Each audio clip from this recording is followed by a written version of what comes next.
Welcome to Teatro Absurdo. That's Spanish for Theater of the Absurd, a program from Jaguar Bridge Productions. Well, hello, I'm Huilo Marvavilla. I'm your hoster toaster, here to unravel, untwirl things that shall not be said. And here we go for part 2 of Teatro Absurdo's Shootin' the Breeze. Yeah. And hello, here we are at episode 20. And this is a fabulous chat I had with lovely Marcos, a wonderful friend who I met in New York City earlier this year. Some of these chats are sensitive and very deep and very authentic, and I encourage the people that I'm with to avoid censoring themselves if they're comfortable. And so take that in mind as you listen to that. And those of you that are experiencing storms and changes in governments and things like this, it's a year that a lot's going to happen, no doubt. But I certainly feel like in the next couple weeks, we're going to feel a lot of momentum moving forward. So set your intentions, and here we go. Hello, welcome back to another series episode of Teatro Absurdo. And I have a very, very, very special guest, wonder person, Marcos. And do you want to, first of all, tell us who you are and how we met? How about that? Yes, I am Marcos. I am currently in Brooklyn, New York, unceded Lenape territory. I am a musician and clown. I met Huilo through a dear person in my life, Finton, and we heard a lot about each other for many years, and then we didn't actually meet in person until June? Yes, very recently. Right. Okay. So let me start this out because this is called Teatro Absurdo. What in your spectrum today, now, this week, last month, in the future, what do you feel is like super absurd right now? What's sort of this is really absurd? I've been having a number of divine experiences this summer. And they've been absurd, but like beautiful, but mostly terrifying. And these divine experiences have been with Bigfoot. So just something I was not expecting to be such a big part of my life, but has become sort of everything about me, like starting to become flesh and blood. I feel like this wild version of humanity inside me, and I'm just fascinated culturally with Bigfoot, but I also feel like Bigfoot is ripping apart my viscera, pushing through my intercostal muscles, and I'm turning into Bigfoot. So that is something I have felt absurd about. And there's a number of other things, but that's the first thing that comes to mind. Okay, so Bigfoot, are you speaking metaphorically? Because you were just in Montana, right? And are you speaking of the actual folkloric sort of trickster monster being? I think I'm speaking of the folkloric, trickster. That was a word that came into a piece I wrote about Bigfoot, actually. But it wasn't going to Montana. I looked up Bigfoot in Montana. Bigfoot's been seen in every single state except for Hawaii, but Montana is not a big Bigfoot place, but they really promote it like in this like little shishi town that I was in for a little bit. Like, you know, there's all the Bigfoot merch and stuff. Bigfoot, I think we owe Bigfoot a lot of money. But I actually had this sort of fascination and obsession with Bigfoot begin in May. And then I had my first divine experience with Bigfoot actually just on my roof in Brooklyn. Wow. Okay. Well, metaphorically speaking, that's awesome theater of the absurd in that, you know, we're a culture of stories. We become who we are through storytelling. And one of the things I'm fascinated with your spectrum of beingness is theater and the storytelling through theater. I wanted to start out with a couple of more poignant or deeper questions, and I want to just sort of unpack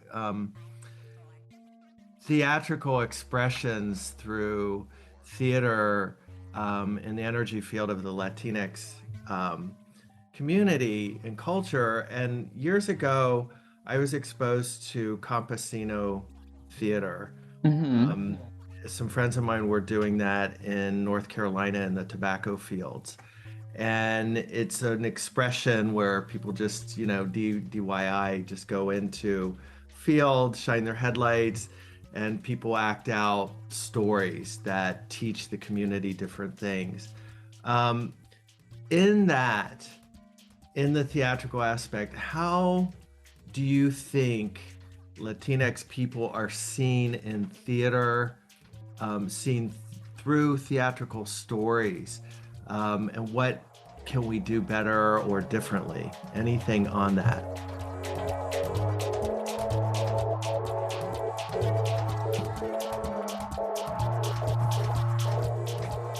So basically, what I'm asking is, how do you feel seen?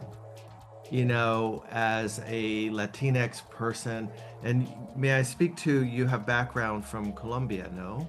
Yes, I'm Colombian. And so I'm basically teasing out perception of how you feel seen as a Latinx person in your theater as coming from Colombia, because we're going to go deeper into discovery here a little bit. Mm-hmm. So anything you want to speak on that, and I'll continue to nurture it. Yeah, I was just pausing to think. I am Colombian American, but also I'm like not Colombian. I've never been there. So, you know, I'm effectively not. And I mean, I feel very inspired by like the theater my dad did, like guerrilla theater and political street theater in New Mexico. He moved to the United States when he was 19, but then went to grad school in Albuquerque.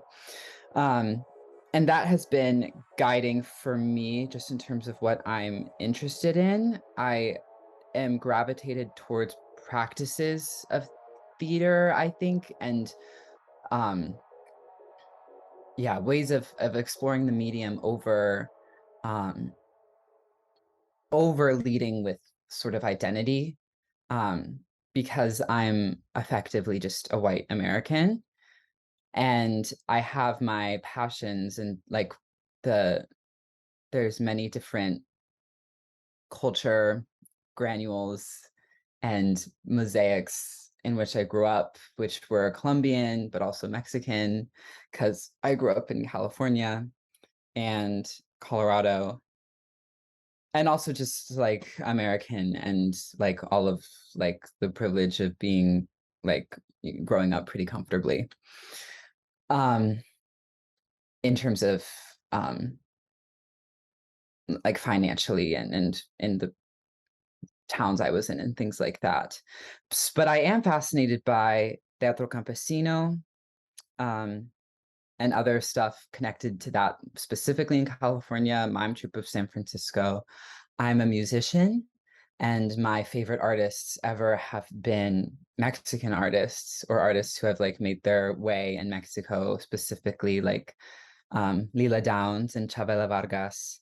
Um, and then more broadly in Latin America, Nueva Canción has been very inspiring to me. But in terms of the things I create, there was a time I feel when I was like, I am a mestizex queer actor, and I kind of cringe at those moments. I mean, I understand what I was trying to explore about myself at that time, but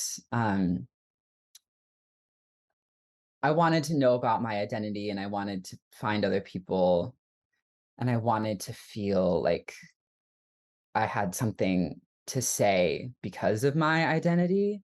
But I've found lately, and this will probably change many times, that I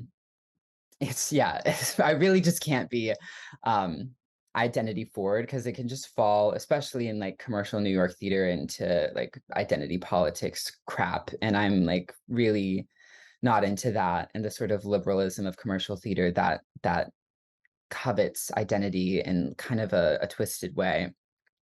But I think in the ways in which I explore the art I make, um, it comes from it comes from my own silliness. It comes from my transness and my desire for intimacy and pulling people close. And it does have a lot of influences from um, Latin American devised work and Mexican music, but it's really not what I lead with is like me being a Latin American artist or Latina artist. Yeah, I mean, when we were in New York, there were a couple books that came up. One that Mhm. you mentioned, I have it somewhere, The Veins of Yeah, Open Veins of Open Latin Veins. America. So when I went to the bookstore in Boulder to seek that, I also came across another one called The Empire Workshop. And what I'm going at in the absurdity is that one thing is okay, I have a race, I have a gender, I have all these things, and then there's life experience that takes us in certain peculiar discoveries about ourselves and about how we're seen and how we see others. I personally have, it's not necessarily like a check mark or anything, but I've had a lot of experience in Latin America. I've lived in Mexico, I've lived in Chile, I've lived in Costa Rica, and it starts to build a frame story around how everybody is seeing each other. And when we see each other, some of it's based upon how we've been taught or educated. And certainly when I was reading these books, um, I was becoming very aware of more details of the horrific, I mean, terrifying um, pressure of the United States on Central America and Latin and South America. And it made me start to not to feel guilt or shame or to finger wag, but it helped me understand or at least have a point of reference where people were seeing me different because of my skin color. Like I had no chance to be um, authentically me sometimes in Latin America. And I'm not saying that being white and male and all these things don't come with privilege. Yet, what I'm speaking to is discrimination crosses borders everywhere. Prejudice crosses borders everywhere. So, what I look at is, the device of theater and music and the arts of how they can level up a more interesting story with integrity about who we are when we go to Latin America, how Latin Americans may see us, like the gringo aspect. Um, and then also to look into the depth of how theater, like campesino theater and theater of these tools can actually become devices or methods for people to look at themselves and to heal. And what healing is to me is just taking an initiative to look at the wound, to see it for what it is, not to cover it up with scar tissue necessarily, yet to use it as energy to emerge as wiser beings, wiser communities. And this speaking to, this is not a dissertation, yet I'm looking at something right now around internalized homophobia, which it's a buzzword in psychobabble drama, yet it's so interesting because I spent a lot of time in Costa Rica and it's seen by media perception to be this, they give it titles such as the Switzerland of Central America or, these sorts of things. And they even went so far for one of the first countries down there to legalize gay marriage. And I thought a lot about this and I tried to look at what that means. And I said, well, that's a tool, certainly marriage, it starts to validate certain relationships. Yet I'm not necessarily a personal fan of heterosexual relationships. Yet what I'm getting at is there's a pressure, an extreme pressure for Latinx people in and outside of these countries, so in the US or in, Central or South America, to behave or be a certain way. Now, that can be influenced by religion because Catholicism is insane in these countries and that represses people into a doctrine that um, they can't really connect with their roots and who they are sometimes, or people, who are Latinx outside of their countries, and then they're not Latin enough. So what I'm getting at is I'm trying to look at um, how we're seeing each other and how perhaps our arts like music or theater can become tools for us to see ourselves better. Like I would like to see a theater project where people, Latinx, are performing or presenting rather real stories of how they're seeing white people. And, like certainly when I was in Costa Rica, and then I'm going to spin this back to you, I was getting more and more commentary from interviews with Ticos that this quality of what they call pura vida was a lie. It was imposed by a media, public relations aspect, but more so that they were feeling like white people just go and use them as a venue.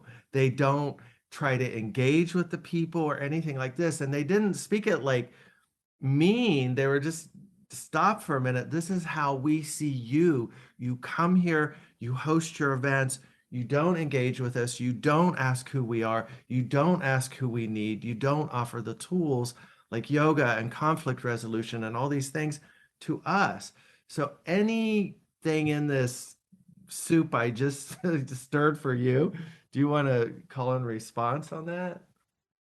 Yeah, I definitely what you said about Costa Rica being considered the Switzerland of Latin America. I mean, and then the whole is that what you said? I'm sorry. Yeah, the Switzerland of Latin Yeah. America. Yeah. Yeah. The Switzerland, um, what you said about Costa Rica being this considered the Switzerland of Latin America and the gay marriage legalization there, and then of course Pura Vida, like that all just screams like, for tourism, liberal tourism, um, and kind of a facade. And like what you were saying, the Ticos were saying, like it's a venue for affluent white folks and affluent foreigners to come like do their yoga and stuff like that. I mean, um and we see examples of that in the States too. Just the queer rights movement, effectively in the 70s, just starting to be funneled mostly into, in terms of the mainstream, just um, gay marriage, and then the ability to go kill people overseas for our country, because that's like what apparently we need to do as queer people. um, and just like how like unfortunate and messed up that is, and how very liberal that is. um, but yeah, but it's like it makes sense too why it's like, oh, like this seems like it could be a safe place if I go to Costa Rica, for queer people. But it's also just like it's safe for certain people only in certain settings, um, who have like a certain amount of money. Um, so yeah, I feel like I'm going to Latin America for the first time next month, and I haven't really thought too much about. I'm going to Lima, so I'm going to a city, but I haven't really thought that much about like, oh, like what is the best, like safest place for me to go or wherever. And sometimes I feel naive, and sometimes I feel like, um, I mean, I just know I'm not like I'm gonna be obviously not from there. Like I am Colombian, and I look it, I guess, but like it's like the way I'm gonna move, it's the way I speak, it's the way I will, like my eyes will be like kind of wide, like looking around because they don't know where I am. Um, but I think in terms of perception, how I'm being perceived here or there, not being Latina enough, or being too Latina, I haven't spent too much time thinking about that more recently, um, because I just know, like, I can't assume how I'm going to connect with somebody or connect with a place. I'm just trying to be inquisitive and try to listen and try to use like any common ground I have with people in order to like start to make a bridge in order to connect with somebody. Um, and that's anywhere I go. Um, and there's a lot of survival tools in that. And I definitely feel in New York like I want to hang out with a lot more um, trans Latina people, um, and find that common ground, even though there's like thousands and thousands of different cultures and ways of being. There are similarities, um, but there's not just one culture. I also find a lot of other white Latin American folks. It sometimes feels as though identity kind of comes in a little bit of a toxic way with like, oh, like I am people talking about how they are brown or POC, um, when effectively like they look like me and we're white. Um, and it's not that we don't have these cultures that are a part of us and that are important to us. Um, it's just sort of recognizing, what I look like in a space, um, is part of a makeup of whether a space is like safe for some people, or if people are going to feel safe, even if it is or isn't. Um, and it's nice to meet other um, Latina folks who have thought about that sort of thing and recognize that there are a lot of white Latin Americans, and there's Black Latin Americans, and indigenous folks, and Indian and Chinese Latin American, like and uh all sorts of things. Like there's so many different diasporas all over Latin America. But it's really not just one thing. So that's another reason why it's not like identity forward for me. Um, but there are sometimes like there are times when I rub up against people in ways where I don't mean to, or where we're misunderstanding each other because of um, how my family interacted every day around the dinner table, because um, there are certain Latin American stereotypes about us, and how we're all talking and yelling over each other all the time. That is just really not something that other people experience. Um, if you're German or Irish. So yes, that's was another soup I just responded Yeah, with. well, no, this is it's all, unpacking the absurdity of the conundrum of politicizing gender, politicizing ethnicity, when there's an opportunity to look in some ways of how we are all connected. We all have genetic similarities, from the get-go. And I think the experiment of traveling from the United States anywhere in the world has a huge weight to it. Um, and I think about this a lot because you going into South America for the first time, just by having an American passport creates a wind around you of something that often is unidentifiable because I would start to look at, somebody brought up to me, and you mentioned it just a second ago about, the idea of gay marriage and being a sort of tourist attraction, and I'm sure it is. I don't know, but somebody had actually presented to me about the idea of gay or queer colonialism, and colonialism is a buzzword, yet it's also a very important word to look at how wherever we go, we carry a certain amount of entitlement and privilege and certain requirements. And certainly queer culture coming from the United States, where it's like, woohoo, it has a certain amount of liberty. When we go into, like, you look at Mexico, for example, and you look at Puerto Vallarta, and it became sort of a drug infested center of meth and everything else because people were bringing that in queer, not all queer people, but a certain sector of queer people were demanding certain drugs at their bars and stuff like that to have their high. This said, you know, it's a tricky posture to be in. I didn't know this conversation was going to go here.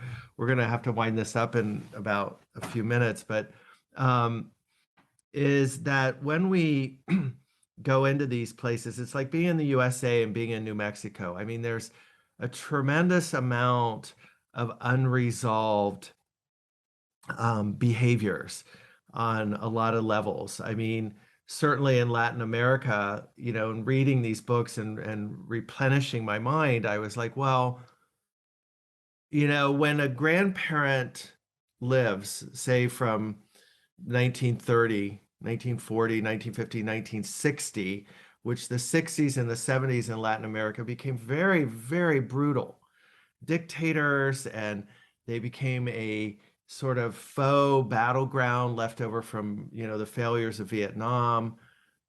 The military, US military, had to do something with all that aggression, so they just put it in to try to experiment and control Central America. So I think a lot that if you have a grandparent that has an animosity or a fear of Americans for what they remembered in genocide, certainly in Guatemala or Salvador or these Hmm. other, or Nicaragua, that gets passed energetically, whether they speak bad about Americans or anything, right or wrong. These behavior mechanisms, the way they touch, the way they see, the way they move, the way they walk around a gringo who's a tourist.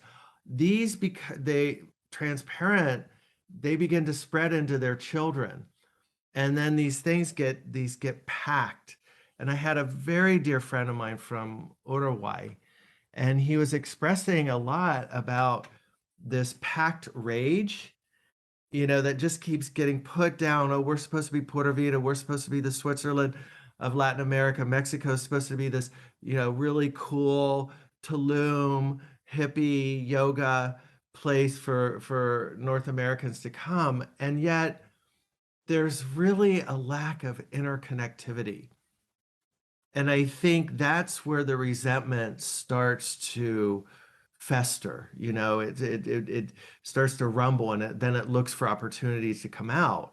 And it can come out between each other because, we see things like the war on drugs and your families in Colombia, it creates a permission, whether good permission or bad permission, to become very aggressive.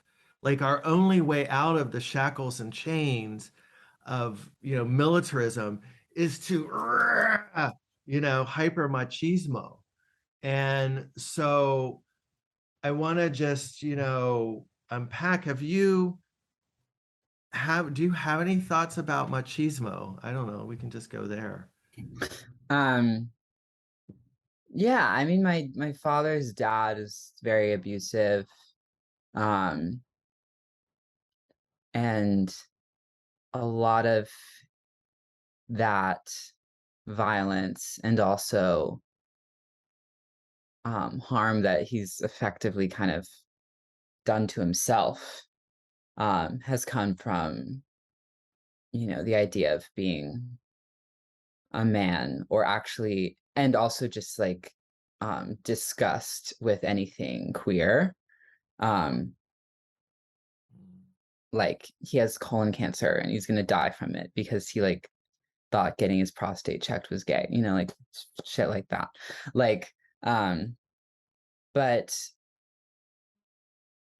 I found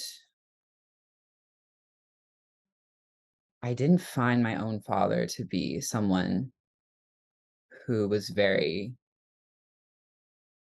I mean, definitely has experience um, and has navigated his own journey with machismo. This is something I've wanted to ask him about, actually, because I didn't find him to be a particularly like traditionally masculine like figure in my life growing up. Um, Rather just kind of an evasive one in terms of like talking about things and like being emotionally forward. Um, and I think that may be something from um, toxic masculinity and machismo. Um, but it didn't manifest in the sort of very um, in the ways that we think of when we think of machismo. But his sort of just how he didn't kind of tell us about really anything, and just kind of wanted us to be kept in the dark about his experience living his entire childhood and young adult life in Colombia, surrounded by a lot of violence and being involved in um, protests and stuff like that, and then also his own family. But that he's enamored with his mother, who also she's from Yarumal and grew up in the working in the tobacco fields. And then when her older sister died, um, she suddenly had three kids who were her sister's kids, and um, one of them is my one of my favorite aunts, Gloria, and just how like they were raised being technically cousins was different socially and like also like legally when like they were trying to move to the States. um but I think that what I was going to say was a certain story about um her growing up in Yarumal and a couple other things, but literally the only thing that she ever shared with her own kids about her time growing up. So there is a sort of lineage of just kind of not telling people things, um, kind of keeping things packed down. And I'm still trying to figure out how I feel about all of that. Um, because I find like I want to share things with people and I want to be sensitive, sharing a lot about myself with people, but I also feel like very open. And I need to be able to be honest in sensitive ways to take care of the people that I love. But also I do know that when I am being vulnerable, or even if it's something I don't even know exactly how I feel about, which may be like what my dad is feeling, or other family members or his mom, like they don't know exactly how they feel about certain things. And when you've spent like 30 years just like not talking about it, um it's going to be harder to know how you feel about it, or to even like let emotions move through you um on your own. And I We're gonna find have to, I when I have to want to do pause that. it there because we're running out of time. We can pick this up in another link, or if we want to continue, or at another time, but I need. And unfortunately, not being a Zoom member, we got cut off after a 40-minute time. So I hope that was useful to you, and bless Marcos's heart for sharing an incredible story. More to come. Have a great week. Ciao.